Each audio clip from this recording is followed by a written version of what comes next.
Ang sarap ng ginisang munggo, di ba? Tara na at magluto tayo. Ito ang ating mga gagamiting sangkap. At syempre, simulan na rin natin ang paggigisa. Nariyan ang ating bawang at sibuyas. Pinagsabay na natin niya para wala silang away, no? And then, isunod na rin natin yung hibi. At yung taba ng baboy, natin ko yan para yung kalahati mamaya kapag luto na yung ating ginisang munggo. Then, after that, isunod na natin ang kamatis. Magisin lang natin yan hanggang medyo lumabas yung kanyang katas ng kamatis. And then, kapag luto na yan, isunod na natin yung ating inilagang balatong kanina.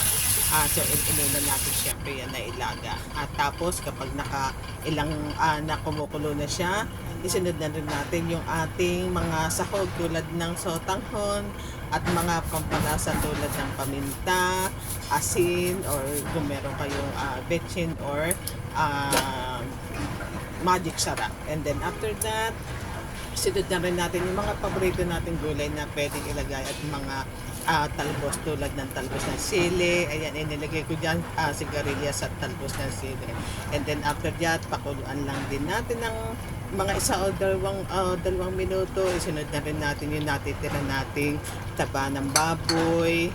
And then isang minutong kulo pa or dalawa, pwede na, okay na yan, luto na yan. At tamang-tama po yan, mga kakusina sa mga any kind ng pritong isda. Mats Okay na na mats to? yan, tiyak na taob ang ating kaldero.